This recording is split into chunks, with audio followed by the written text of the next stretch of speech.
while for all of us to gather in Crystal Ball. All my organizing team members, I request you to kindly invite all our delegates and our special invitees to Crystal Ball Hall as we begin with our session now. This first technical session in the Crystal Ball Hall is powered by the Bloomberg New Energy Finance, and it is called the BENEF Talks, focusing on the wind energy financing, renewables, electric vehicles, and corporate sustainability. We already have amongst us the distinguished speakers of the session, Mr. Atin Jain, who is the Senior Associate Wind, Mr. Rohit Gade, who is the Senior Associate Renewable Financing, Ms. Komal Karir, who is the Associate Electric Vehicles, and Mr. Shantanu Jaiswal, who is the Head of the India Research Corporate Sustainability. Without any further delay, we wish to begin with our session. I once again request our delegates who are outside the hall to kindly join us inside. Thank you. Ladies and gentlemen, I now request Mr. Shantanu Jaiswal, the Head of India Research Corporate Sustainability, to kindly take over the session. Very warm welcome to you, sir. Thank you. Can I get the mic working, please? Hi. Okay, thank you very much. And well, it's the crowd here is a bit let down. I think people are really enjoying their lunch or really struggling with it. So it's kind of an extreme. Hope you guys who all are present over here had a decent lunch. And so today what I will do is, as the as the announcement said, I will be joined by 3 other colleagues today over here on the stage. And the idea is that in the next 15 minutes, we're going to share some of the key insights from Bloomberg NEF on 4 different sectors or topics. And these topics were finalized in discussion with the conference organizers. And the idea was that we would like to present BNEF insights on things that are either new or that are in vogue currently and there's a lot of interest, or maybe things that are not very well covered in the conference but are important for the decarbonization of the energy sector. And so before I begin, I would like to just talk a little bit more about Bloomberg NEF. And previously we were known as Bloomberg New Energy Finance, but now we have rebranded to Bloomberg NEF. And the reason is because we are not covering only renewables, or we are not only covering the finance sector. We are actually doing a much more, and this is what our current coverage looks like. There are about 45 icons or themes over here, mentioned over here. And today in our presentation, we'll be covering 4 of these.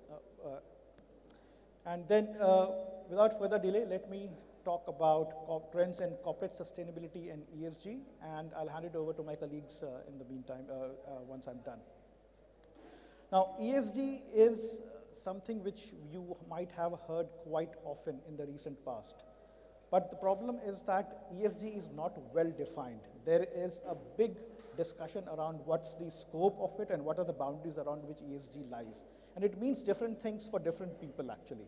So for a corporation, ESG might raise questions like, am I a good ESG company? What kind of data am I supposed to be reporting? And why am I not in one of the ESG funds or indexes that are being tracked in the stock markets? For an investor, it may mean like, it may raise questions like, how can we address the risks that are coming out from ESG factors? Should I be investing in ESG, or how do I reduce my own financed emissions? From the lenders and bankers' perspective, ESG means, it can raise questions like, how do I tap into the growing appetite for ESG-based funds, and how do I increase my alpha over in the investment portfolio that I have? And that's where there's a big confusion right now. But ESG is not a new concept. It started off quite some time back, and initially it started with some beliefs and events. For example, in 1758, the Quaker leadership decided that they don't want to profit from slavery. Then in 1971, Impacts Asset Management became the first mutual fund to actually disassociate with the war in Vietnam. And finally, in the 1980s, US Congress passed an Anti-Apartheid Act, which led to a lot of stopping of investment flows in South Africa, which was in the midst of the apartheid debate back then. So basically, beliefs like anti-slavery, anti-apartheid, and events like a war triggered some of the initial ESG responses in the corporate world. And since then, ESG has actually becoming a mainstream and financially material concern. In 1970, the famous Nobel-winning economist Milton Friedman, he mentioned that the main responsibility of the corporate is to maximize shareholder value. But come 2018, that has flipped over. If you look at Larry Fink of BlackRock, he says that companies that have that go beyond profit maximization as the core of their business strategy are the ones that deliver long-term sustainable values. So this was in 2018, by the way. So what's happening right now? Right now, in the past 3 years, we have seen that momentum over ESG and its products has increased quite a lot in the past few years.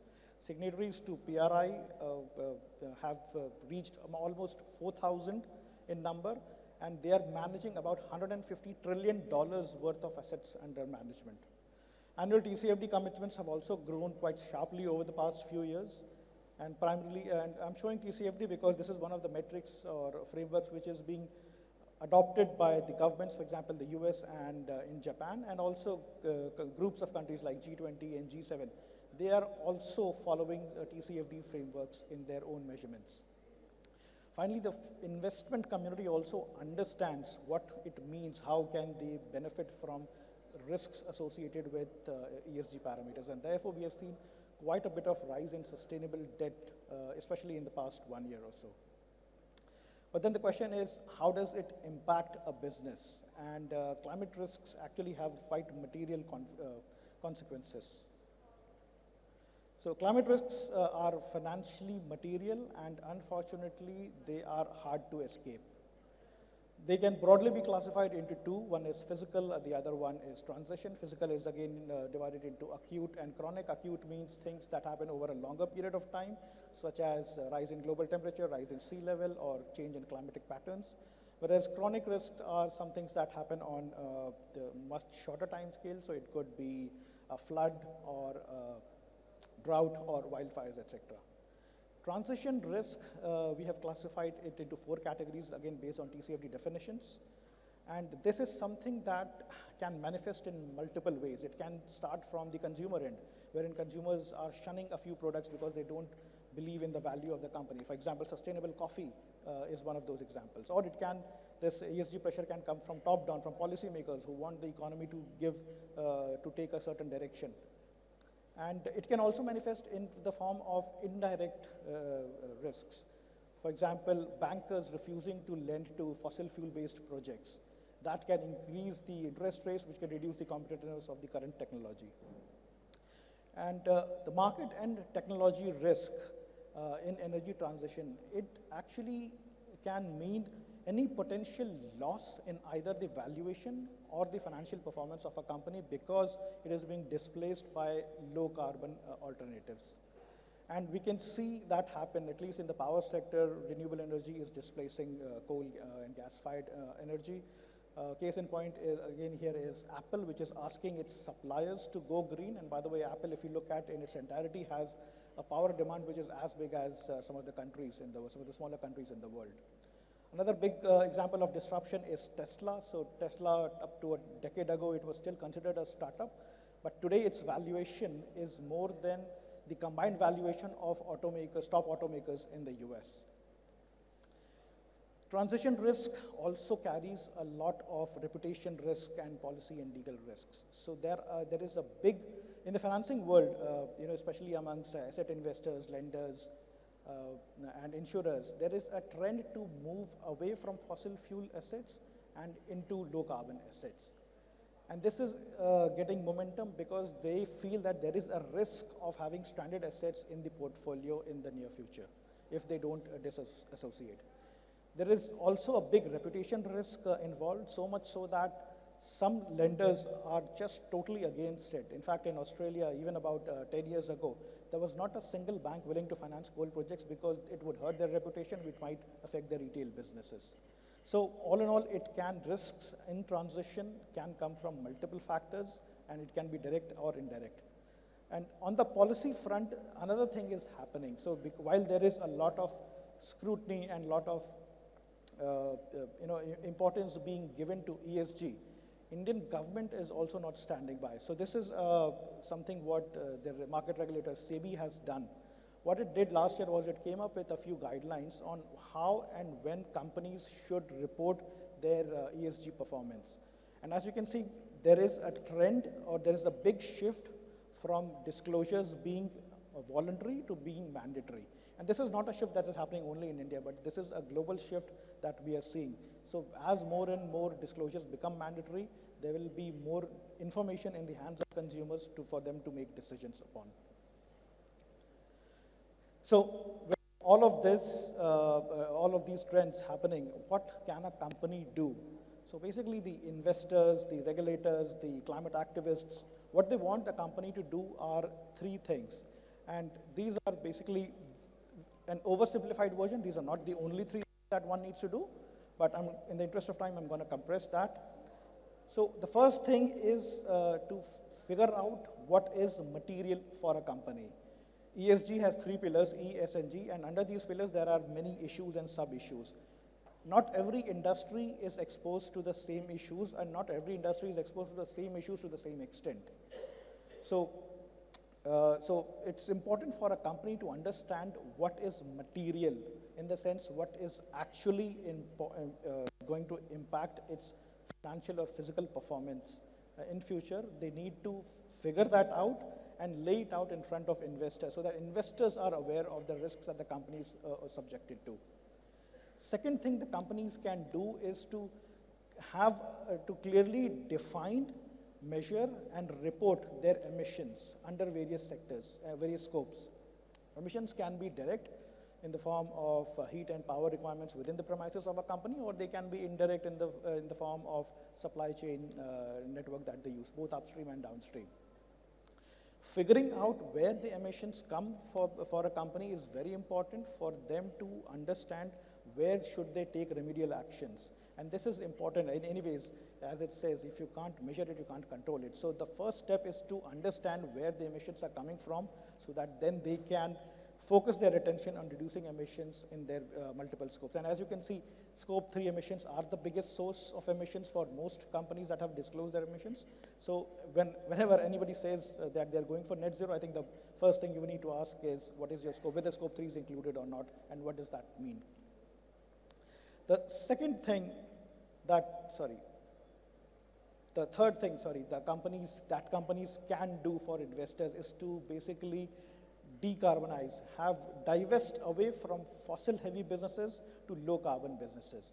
And that's what we have seen happening globally. In the oil and gas sector, there was a time wherein the more money you invested in exploration, the more successful or the more sustainable you were thought of. But that's not the case right now.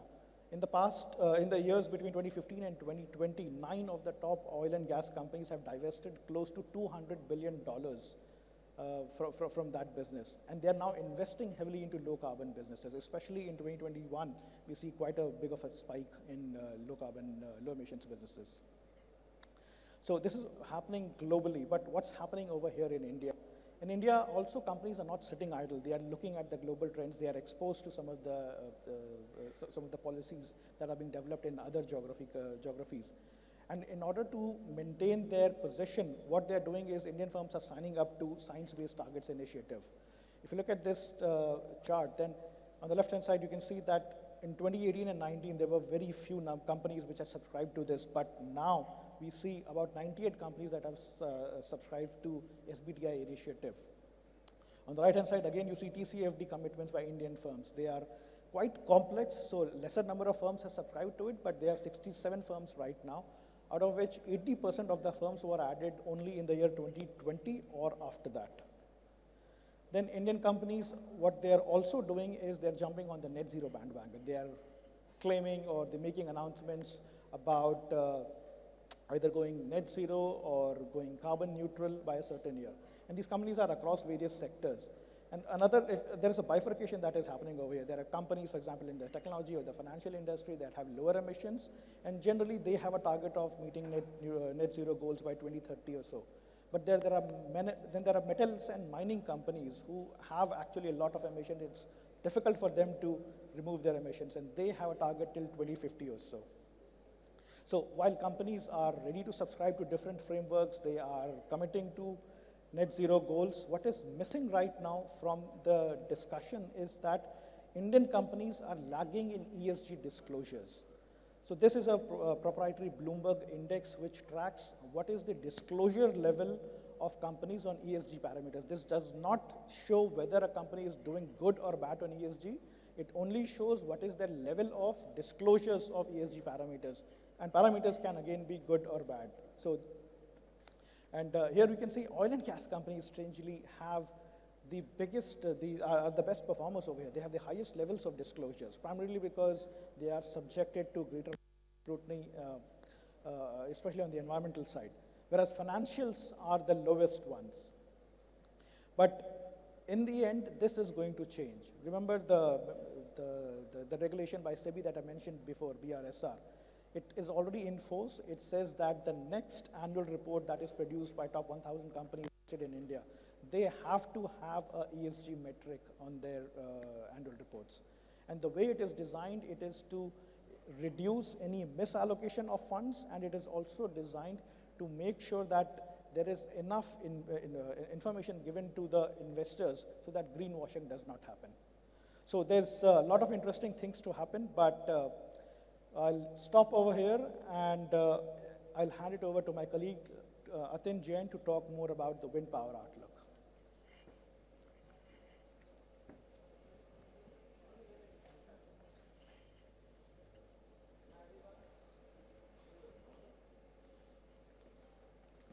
Okay. Yeah, so my job is to tell you more about wind power, and I'm here to present BNF's wind power outlook. Right. So where are we with the global wind power additions? Well, wind is actually growing at a breakneck speed. Since 2010, we have almost tripled to about 2.7 times to be precise, the amount of annual installations happening across the world. In 2010, we added about 38 gigawatt of wind capacity globally. But last year, we actually exceeded 100 gigawatt of annual installations.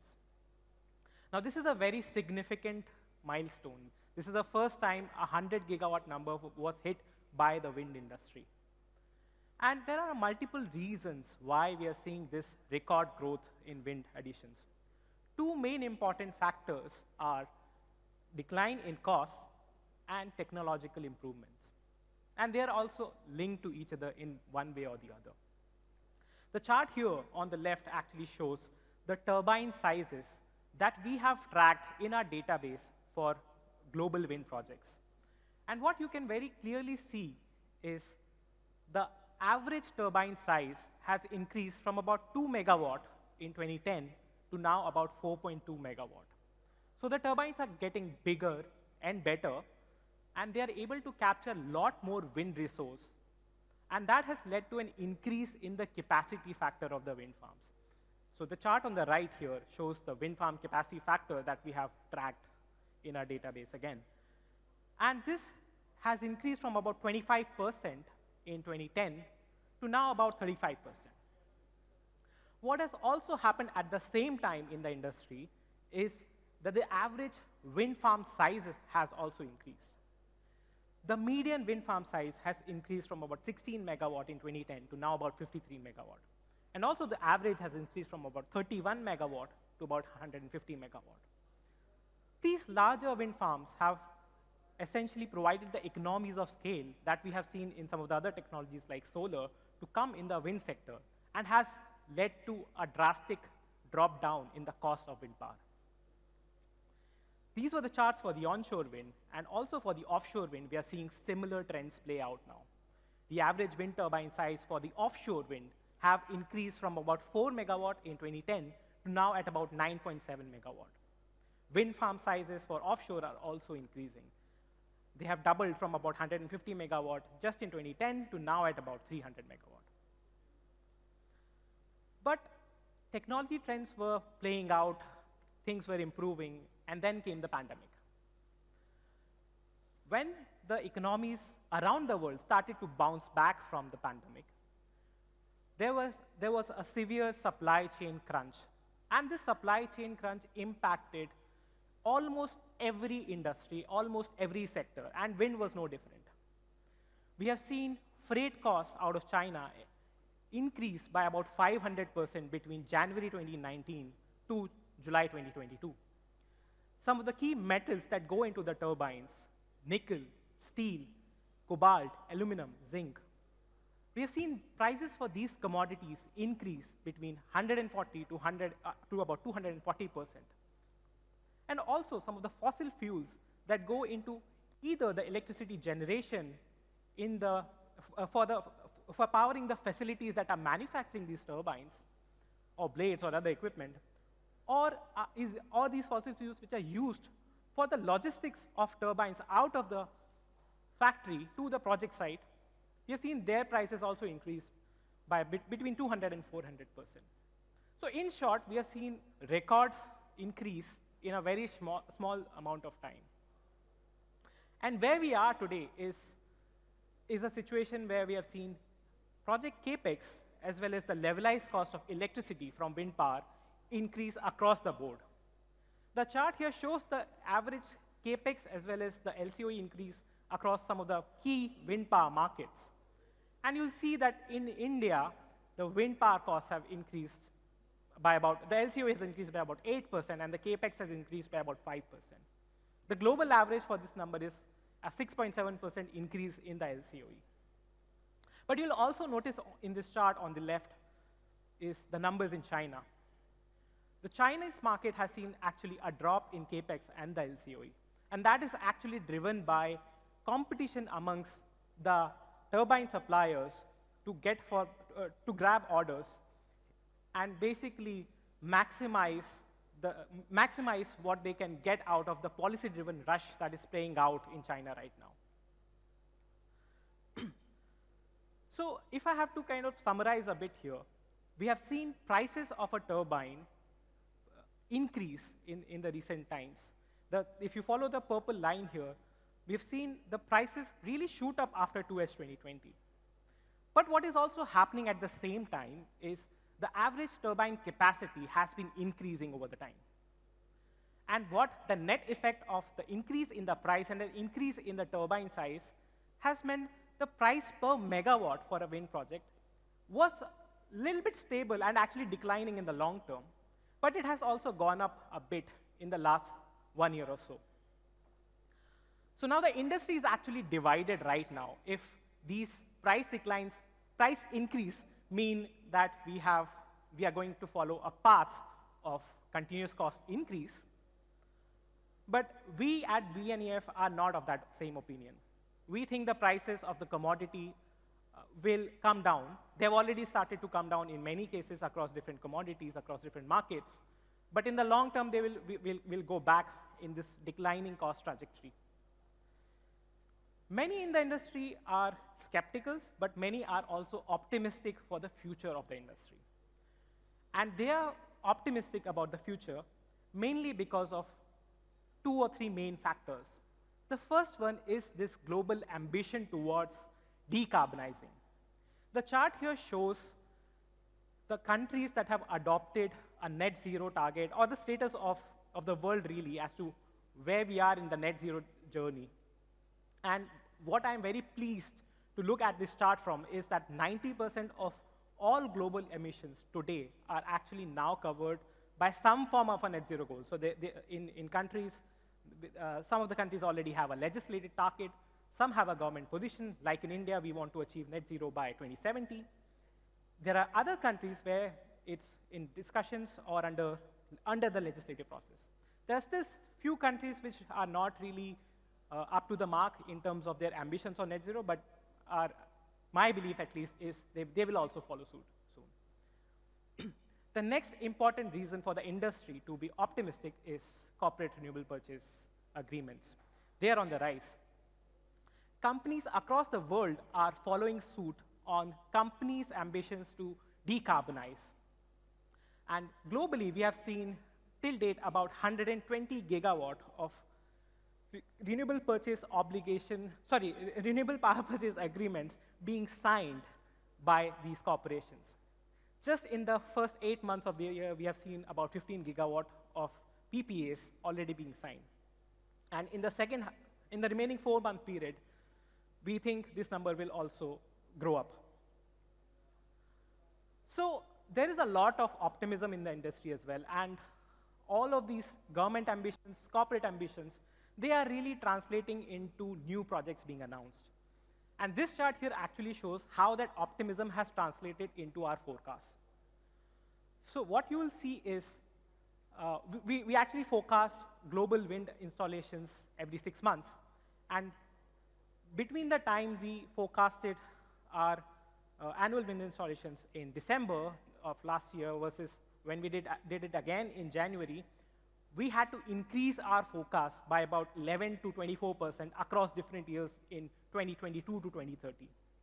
And this is because of the new project activity we're seeing. There has been a lot of interest in developing new projects to either supply to the utilities for corporate procurement purposes, or just for broader energy transition goals of different companies and utilities and governments. So this was a brief about global wind picture, and now I'm going to talk a little bit more about India as to where we are. And the chart here actually shows the reality of India right now in terms of levelized cost of electricity for wind power. So India actually is one of the cheapest places to produce wind power anywhere in the world. And this is despite the moderate wind resource that we have in the country. Most of the resources moderate. We do have some sites which are very good wind resource sites, but those are very few. So India is able to achieve these low costs of wind power mainly because of the strong domestic supply chain that we have. And what that domestic supply chain has allowed us is to add about 24 gigawatt of wind power in the last 10 years. But if you start comparing it with different countries as to what they performed in the last 10 years, you'll see that China actually installed about 270 gigawatt of wind power in the same period. So when we start comparing, we compare a lot with China, and when we start comparing wind with China, we are not really there.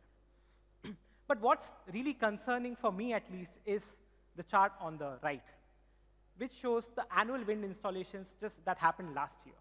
And last year we just added 1.5 gigawatt of capacity. So this is actually really concerning. If you look at in the last 10 years, we were the 4th market in terms of annual installations, but last year we were the 10th market. So there is a trend of decline for the wind industry. But then I'm one of those persons you will find who is still very optimistic about wind power in country. And actually that comes from my optimism about the supply chain. We have a very cost competitive supply chain in the country.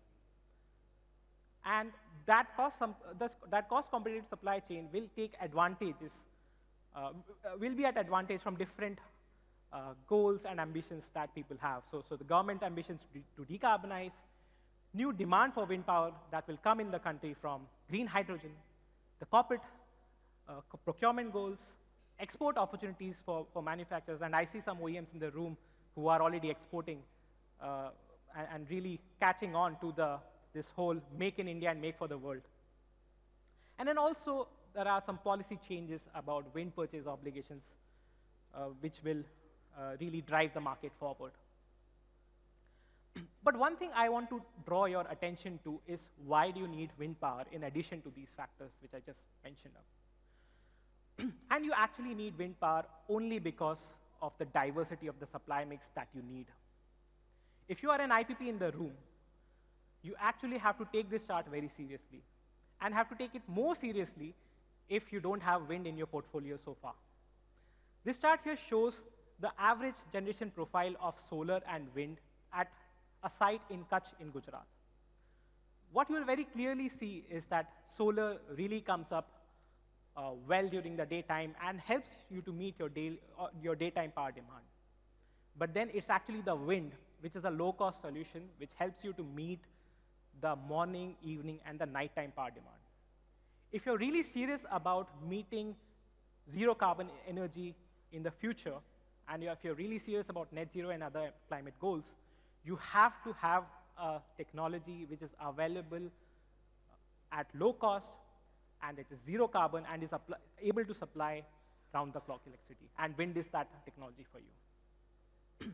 The government is realizing this, and they have carved out renewable purchase obligations. They've increased the ambitions on renewable purchase obligations. Also carved out a new category dedicated for wind power. So now we have wind purchase obligations. But in India, we always are good at making good policies, but then sometimes execution is lax. And there's a real risk that execution on wind purchase obligations may not be up to the mark. So it is also government's job to really ensure that there is strict compliance of these new trajectories that they have really come up with. And actually, that brings me to the forecast that we at BNF have on India's wind power. We think that India will add about 12 gigawatt of wind power in the next 4 years, including 2022. This year we're adding 1.8 gigawatt, and then the market will start to stabilize at about 3 gigawatt mark after 2025, or around 2025. But actually that may not be, that's a good growth trajectory, but that may not be enough if you're really serious about meeting your climate goals.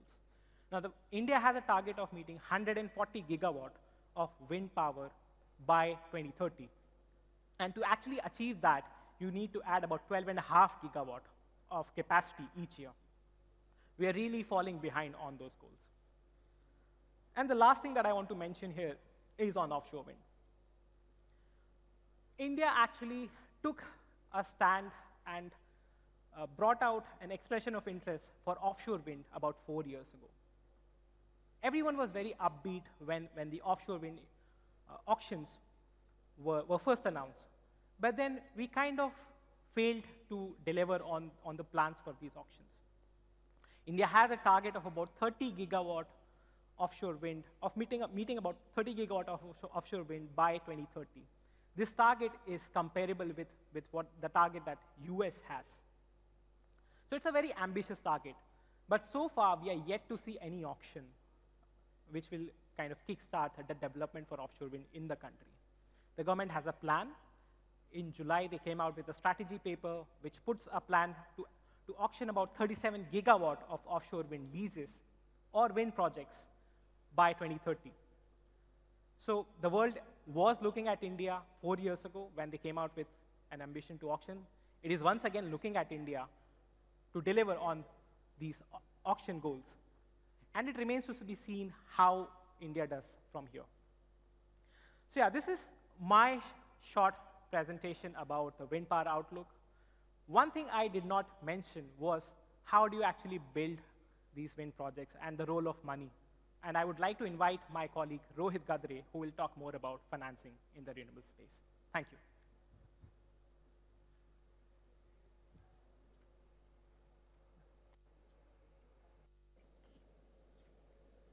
Yep. Okay, thank you. So I'm going to talk of the trends in renewables financing, just continuing to build upon what Atin talked about. Now, they say money makes the world go round, but in the case of renewables, it's not just the money, it's also the might of the Indian government and the need for decarbonization that's changing the industry landscape. So before I dive into really how financing is working, what are the trends, what are the problems, etc., let me just start by talking of why renewables are very important in the Indian context.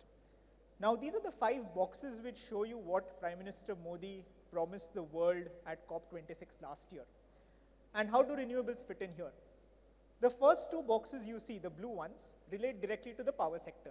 And so it's a no-brainer that renewables are crucial to get your capacity and generation targets when it comes to non-fossil fuels. The next 3 boxes are the ones that are broader in their coverage. They are not just restricted to the power sector. And renewables are important here because they can decarbonize other sectors of the economy, either by increased electrification or through the use of other vectors like green hydrogen. So it's quite clear that renewables are front and center of India's climate commitments, not just for 2030, but also for 2070. So what does that mean in terms of investments? And before we answer that question, it's good to take a step back and look at what happened in the past. So what this chart shows you is the total debt and equity money that has gone into new build projects, solar and wind projects in India. So we have broken it down into two blocks of 8 years each. And you can see that there was about a 2.3x growth in these 8 years, or between these blocks of 8 years, which is quite impressive. But what do we need to do to get to what the CEA, the Central Electricity Authority, projects as India's optimal power mix? And we did some calculations based on our own cost curves. And the message is that not just the financing for renewables has to increase, the speed of growth also has to grow up, which means while you were growing at 2.3x, now you have to further scale up 3x in order to get close to where you want to be in 2030. So that is quite clear, that financing of renewables must keep going up, and which is why the next few slides are going to talk about the trends on what's happening today and what are the potential pitfalls that India faces when it comes to financing of renewables. I'm going to start with debt financing, because in India 70 to 80% of a project capex is debt funded. It makes the most logical sense for people to do so. And so let's start with debt. And the natural question that comes in mind is, what is the cost of debt for renewable energy projects?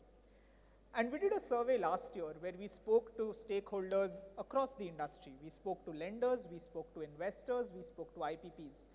And we asked them, if you were financing a wind or solar standalone project today, what would be the cost of debt that you would get from the market? Now bear in mind, this is 2021. And the range is about 7.5%, 8% to 10.5%, depending on who your off-taker is, who is the parent sponsor, etc. There are some nuances that we'll talk about. But the broader message is that times were very good. It is one of the lowest rates or one of the best times if you were raising debt in the market for new build projects in India. And apart from the broader macroeconomic factors of the RBI and the interest rates, etc., we saw 4 structural reasons why renewables enjoyed a good ride in the last year and a half, 2 years. The first one is that there is reduced technology risk, which means standalone wind and solar projects are well understood now because they have been deployed for a number of years in India. The second one is that there are now multiple IPPs who have a good track record of commissioning projects, of owning their projects, which gives lenders some kind of comfort in making their credit assessment decision. The third reason is that many lenders, especially the ones from overseas, are very focused on sustainable finance. And renewables in India falls in a sweet spot. And the final reason is that there is a lot of competition among lenders. Because they see the potential for India's growth, that is where they want to step in and have this market share before the market gets too far ahead. And so we believe that these kind of structural reasons will continue to exist even if the macroeconomic swings against us. This was the 2021 story. Now what's happened this year is something that is a little troubling, which is that the tide has turned and lending rates have gone up. Now this has nothing to do with the renewables sector by itself. It's the general macroeconomic situation of the Reserve Bank of India having to deal with high inflation and therefore raising lending rates. And so what has happened is that, of course, as a result of this, bank lending rates have gone up. Now what you see on the chart is the monthly MCLR, which is not the rate at which renewables get money. It is the rate which is used as the basis by the banks for their lending decisions to different sectors. So you can see here, in about from January to March is the time when different banks started raising their lending rates, and most of the top banks have raised their MCLR this year. So renewables no longer are enjoying the rock bottom lending rates that they were enjoying in the past. Now this situation was not unforeseen. So many IPPs did expect that the cycle will turn, and at some point when they were in 2021 that lending rates will go up. So they wanted to mitigate that risk of debt capital becoming more expensive. So what did they do? IPPs tried to mitigate this by doing 2 things. One was refinancing. So you pay off your old loan, you get a new loan, and then you try to have that for the next 5 to 7 years and wait out the cycle. The second was that some of the bigger IPPs sold green bonds, which because they had a portfolio that they could put together and raise bonds. And the beauty of this was most of the bonds sold in India were fixed coupon bonds, which means that their coupon payments or their cash outflows are not influenced directly by the interest rates in the market. So you know what your coupon will be the day you sell the bond, and you are not affected by the interest rates. Now what this chart shows is the volume of green bonds sold annually in India. And there's a little bit of a distinction I'd like to explain here. There are some things called labeled green bonds, where the issuer gets the bond certified to say, yes, this follows certain principles, this is a green bond. But what we noticed in the India market is that a lot of bonds are not explicitly labeled as green, especially ones that are in the domestic market or ones that are private placements. But so we have categorized them as unlabeled green bonds, where we know that the issuer operates exclusively in the renewable energy sector. And what you see on the chart is the aggregation of these two. So the labeled ones and the ones that are in the renewable sector but may not get captured in many places. So that's what IPPs did. Now, if this is such a good strategy, then what's the problem? Why can't it still work in 2022? And what we are seeing is that the issuance of new green bonds has also gone down. And the reason is the rupee depreciation. If the rupee was 72 rupees to a dollar, you knew what you had to pay out if you were selling dollar bonds. Now the rupee is close to 80 to a dollar, which means if you went to the market today to sell bonds, or if you have a dollar borrowing today, you're paying much more in rupees than you did in the past years. And that's a problem because your revenue, your PPAs are all denominated in rupees. So no longer is this strategy such a simple one to follow, such an obvious one to follow. Bonds are also facing trouble now. And the other fact of the matter is that if you thought to yourself, why not just go to the domestic market, sell some rupee bonds, because my revenue are in rupees and I'll not be affected by the depreciation. The yields on Indian corporate bonds have also gone up. Now, obviously with the RBI raising rates, it will flow through the system. And what you can see on the chart is, what is the yield, or in effect, how much would you have to pay up if you were issuing a 5-year bond in India today? So what this chart shows is, regardless of how the market rates you, or how the credit rating agencies rate you, whether you are AAA rated, a PSU, or whether you are a slightly lower rated, BB rated company, today you are still ending up paying higher than what you would back in, say, 2020 or 2021. So even bonds are no longer such a simple strategy. The bottom line is that debt is getting more expensive for renewables in India, like for most other sectors of the economy. Let's now turn to equity financing, because that's another key component of this whole structuring of where the money is coming from and what's happening on this side.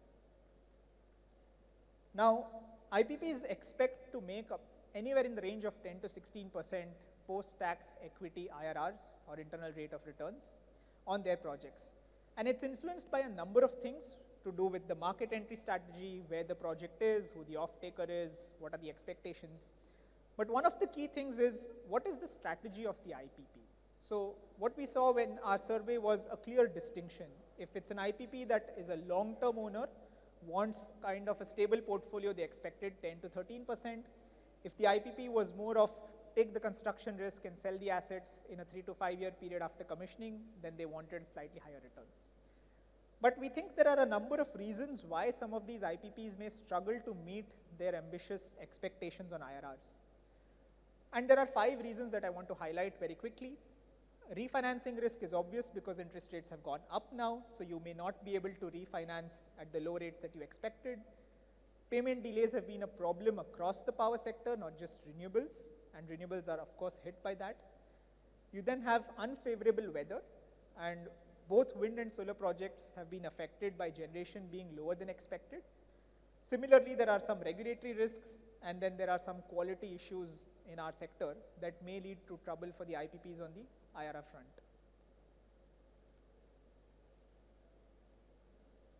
The positive though in this is that we are seeing a new class of investors come very aggressively into the market. And why that is a positive is because these are the types of investors who are in it for the long term. So typically you had VCP investors who were there with a 3 to 7 year vision, who wanted to make aggressive returns and exit the market. Now you have what we call patient capital, which is sovereign wealth funds, pension funds, who are looking to build a stable portfolio and not necessarily go for the highest returns that is out there in the market. And the good thing here is that these investors have come in not just from one country, but from multiple countries. So you see here Canada, Singapore, UAE, and even the Indian Sovereign Wealth Fund are invested in a number of renewable IPPs. And this also sort of gives comfort, tying it back to the debt side, to the lenders, because of the nature of who these investors are and the kind of due diligence that they're expected to do when they enter this sector. I'll now touch upon a point that Shantanu talked about, and if you were having lunch, you probably missed an excellent presentation, which is to do with the ESG side. So ESG, or environmental social governance, are criteria or metrics that allow stakeholders to really assess a company's sustainability performance, and then what is the associated future risks with some of these parameters. So what is being assessed by investors and also in many cases by lenders on the ESG front is three things, of course, E, S, and G. But in specific, they are looking at things like water stress, because a lot of solar plants were cleaned by water. How is the land being acquired if villages are being displaced? What is the kind of health and safety track record? What is the biodiversity implications of your solar or wind project if it's being in certain sensitive areas? What are you planning to do about waste disposal once your project is going to get decommissioned? So these are the kind of metrics that investors are increasingly asking more questions about to the IPPs. Because 2 years ago, it was more of a checkbox exercise. You got a form, you filled it in, and you forgot about it. But that's no longer the case. Now, every IPP has people dedicated to measuring, reporting these metrics in line with global standards. So why are IPPs doing it? What's the motivation for IPPs to do it? And we identify 4 reasons why IPPs are in fact going ahead and engaging in this kind of ESG reporting. The first one is access to capital. Like I said, most international investors and lenders, so let's call them broadly providers of capital, have clear investment mandates to exclude companies that do not fulfill certain ESG criteria. So while having a great ESG score may not double the kind of capital available to you, if you don't have a good ESG score, you are going to get thrown out directly out of the door. So it's a kind of negative screening. The second reason is because IPPs realize there's a tangible benefit to doing this kind of risk assessment, because it helps them identify the problems at an earlier stage. Say, for example, the GIB issue in Rajasthan. The third is going ahead of their peers. Now, India is such a competitive market for IPPs that everyone's trying to differentiate themselves, and ESG is another metric where they can do that. And the final one is what I call future proofing, because everyone in the market realizes that the scrutiny on ESG is only going to increase over time. So it's better to be prepared today rather than getting caught out in a couple of years from now. That's what's happening in the market. Now, the last thing I want to talk about, the key risks that need to be addressed, because any financing is eventually a game of assessing what the risks are and what the risk appetite of the capital provider is. So again, coming back to the survey that we did, we asked each of our respondents to give a score of 1 to 5 to each risk. So if you thought the risk keeps you awake at night, you scored it a 5. If you thought it's not a risk at all, you scored it a 1. And then we sort of averaged out the scores. And there were basically 3 categories of risks that we asked people to analyze. Regulatory risks affect an entire portfolio. Project risks are specific to, say, the location or the equipment or to a certain kind of off-taker. And then, of course, you have financing risks, which are more to do with the macroeconomics, the banking system, the central bank, etc. And really, we wanted to find out what is it that's on top of the list, what is it that's really troubling the industry. What we found was that there are 3 big risks in the market today that scored an average of more than 4, which is PPA renegotiation, land acquisition, and payment delays. And of course, each of these issues is quite complex in itself, which requires a separate presentation. But the last message last couple of messages I'll address is, the ones in red are the risks that have gone up this year, which is mainly the financing risks that we addressed earlier. There are a couple of risks which might become more prominent in the future, which are not top of the mind today. Things like, say, curtailment, extreme weather, rules around deviation settlement mechanism, etc. And so you see these in the middle of the pack. And then there are the ones that are really low rated because they are too far out into the future. Things like your decommissioning risk, which might come in, say, around the 2040s or even later for plants being built today. So the message of this slide here is there are a number of things that could be addressed, but some of them are more pressing than others. And addressing this is the key to ensuring that capital becomes more comfortable investing in renewables in India. And we think that is where the real crux of this lies. It's not that there's a lack of capital, it's that often people complain that there's a lack of good projects. And these are exactly the risks that need to be addressed. I'll end on this slide and I'll hand over to my colleague to talk about a sector that's probably more nascent but equally dynamic. Thank you.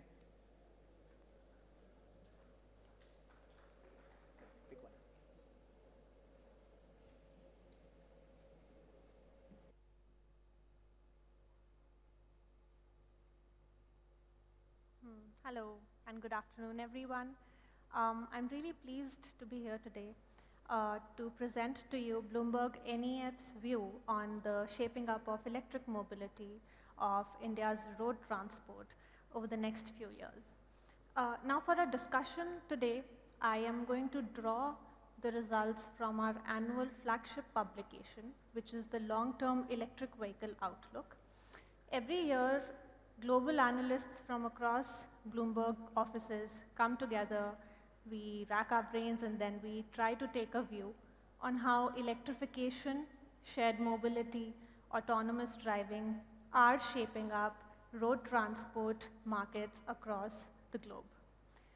To give you a global picture, before I dive into India-specific results, of course, electrification, EV uptake has been rising across the globe, across segments. There are now close to 20 million passenger electric vehicles on the road. And electrification has been picking up in other vehicle segments as well. As you can see, commercial electric vehicles by the end of 2021 had a fleet of close to 1.3 million vehicles. The combined fleet of two and three-wheelers, electric two and three-wheelers, was 15 times more than the combined global fleet of passenger and commercial vehicles. So there's been phenomenal growth across vehicle segments. If you look at the regional variations in the passenger electric vehicle market, now you'll see that some of the two of the biggest European auto markets, Germany and the UK, have already surpassed the 20% EV adoption rate mark.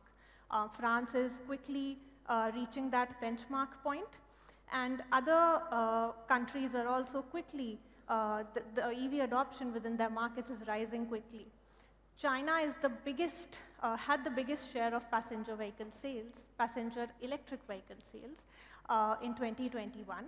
The national EV adoption rate by the end of 2021 was 14%, but the latest figures, for instance, the second quarter of 2022, the EV adoption rate in China is already 26%. If we go step in a bit further, if we look at the technologies that are dominating, well, unsurprisingly, battery electrics were 70% of all plug-in vehicles that were sold in 2021.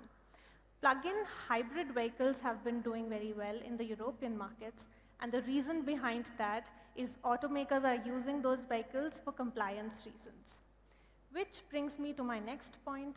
We've been hearing a lot of announcements by automakers as they're making more segues into moving away from ICEs and more towards electrification, adopting zero-emission vehicles in their fleets by either putting a target to stopping investments made in the ICE vehicle technology, or perhaps setting net zero goals, or setting a target for phasing out ICE vehicle sales.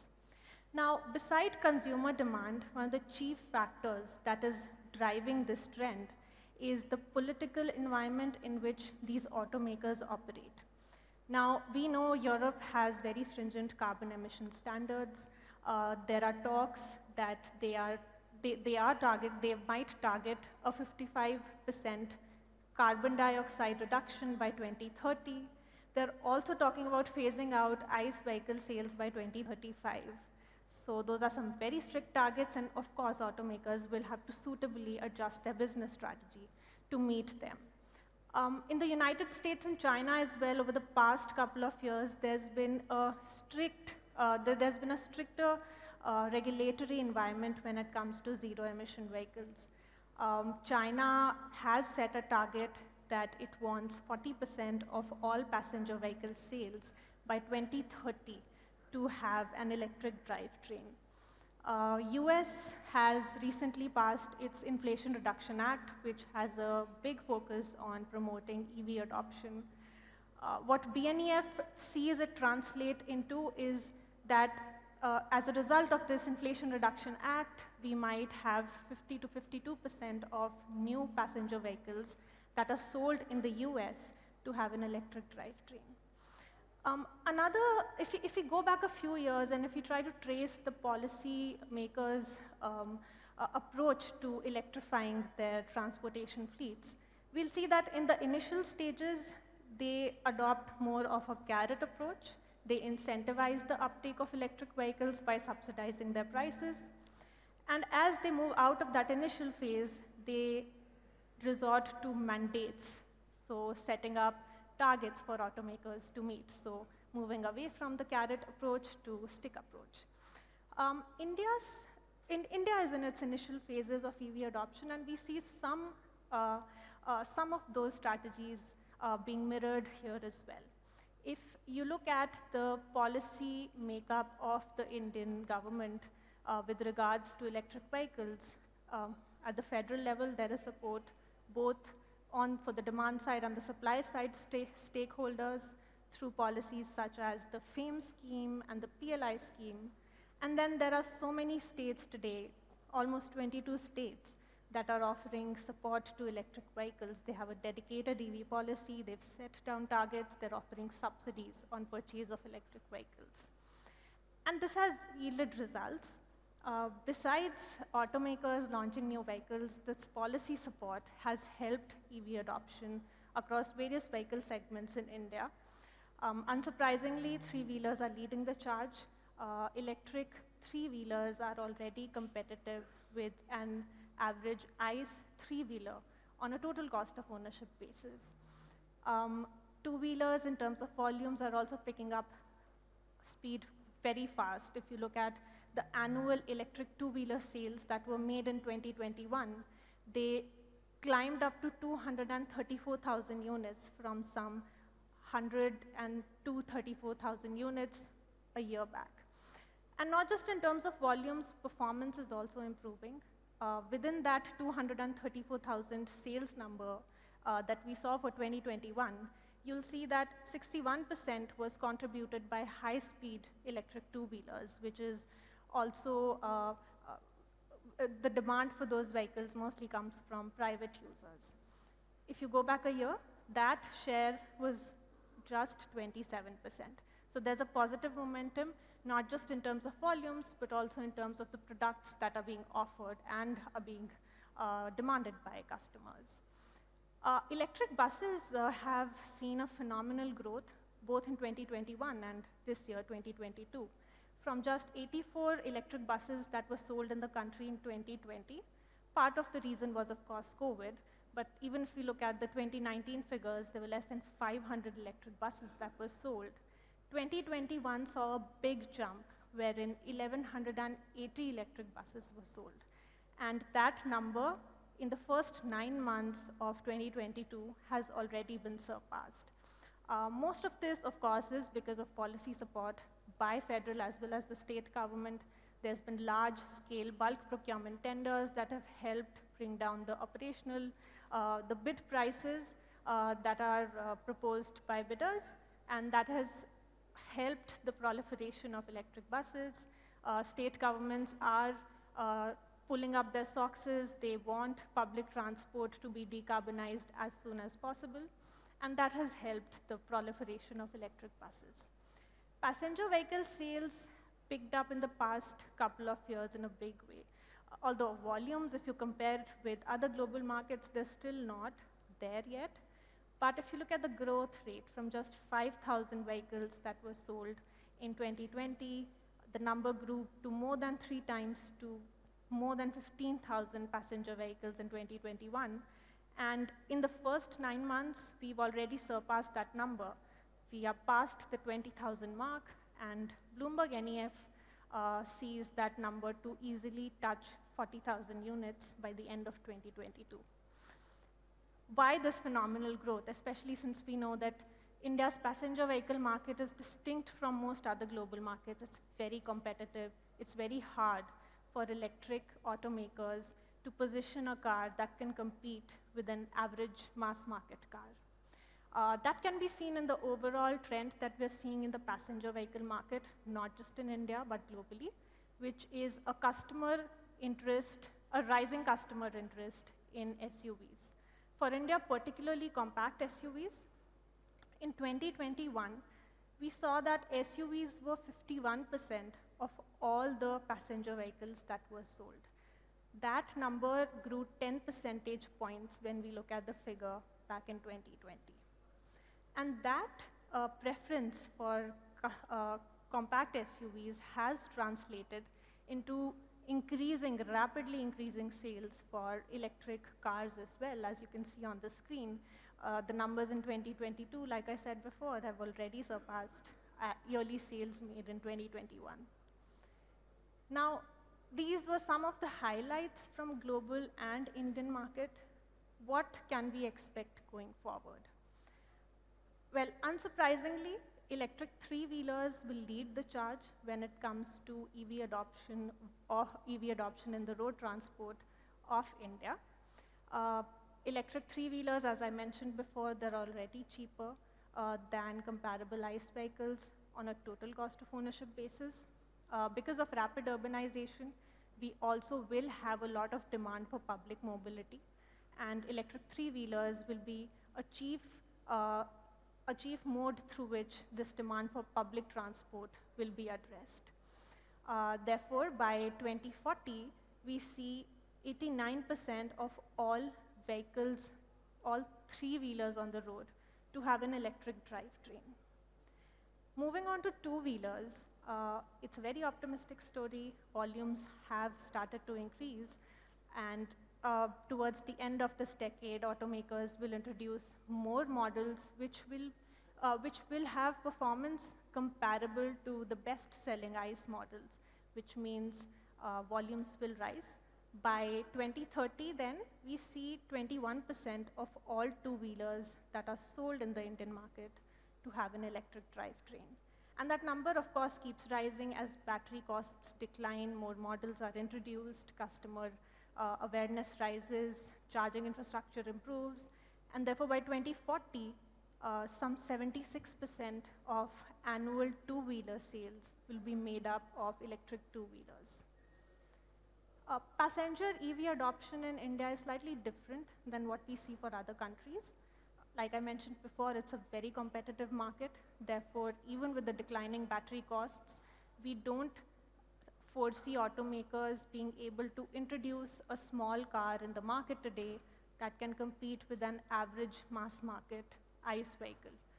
So by 2030, volumes will rise, mostly thanks to automakers introducing electric SUVs or luxury electric models. By 2030, EV adoption rate in the passenger vehicle segment touches close to 10%, which is quite below what the government is targeting.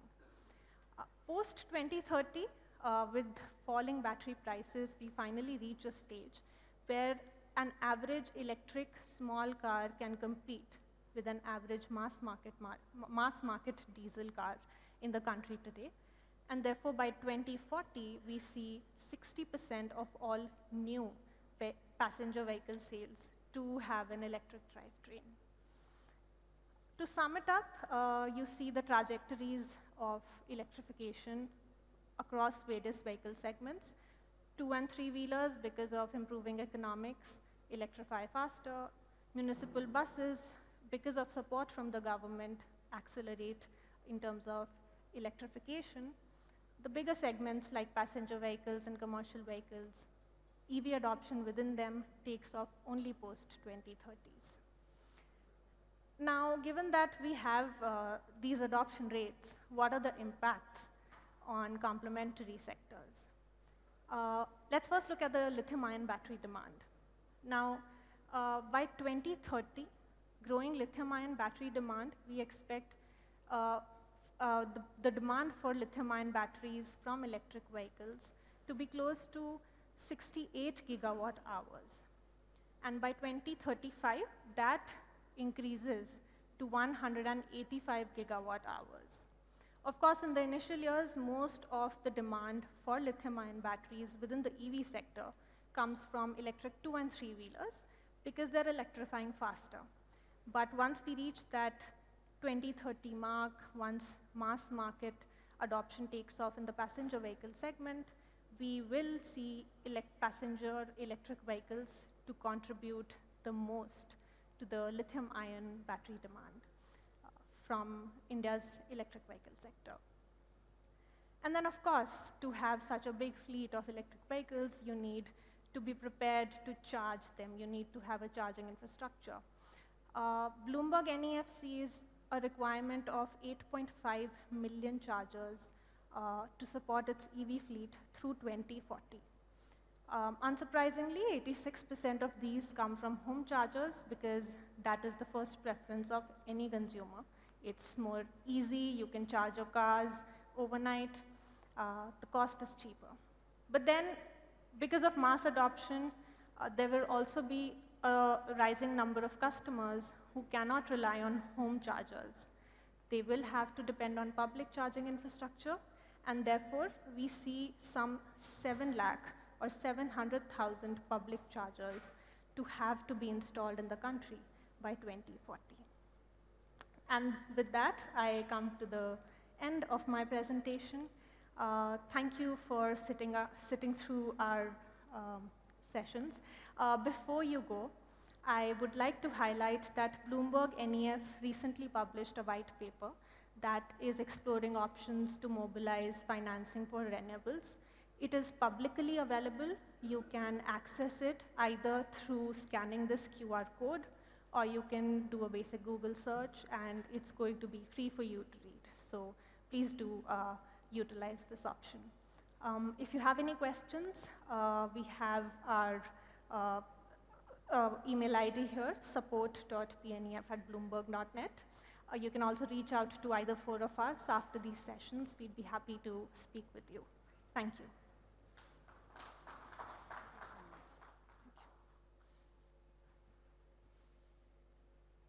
Check. Thank you so much, and I thank BNF for that insightful session. Thank you, Mr. Jaiswal, for really rolling the session on.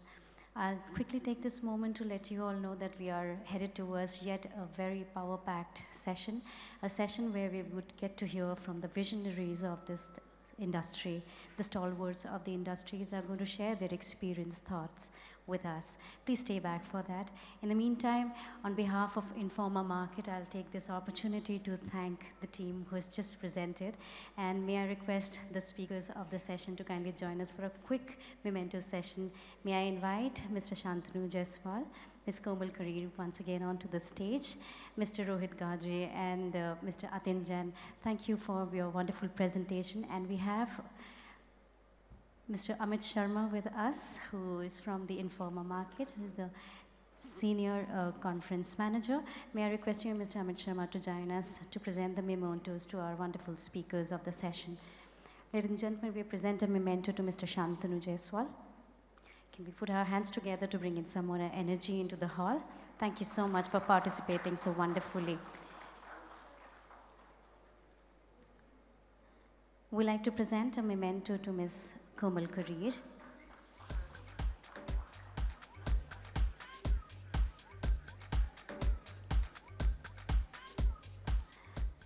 A memento being presented to Mr. Atin Jain.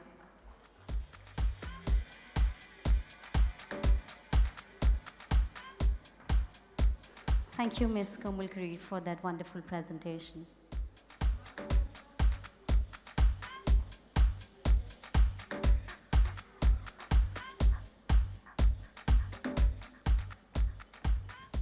And a big thank you to Mr. Shantanu Jaiswal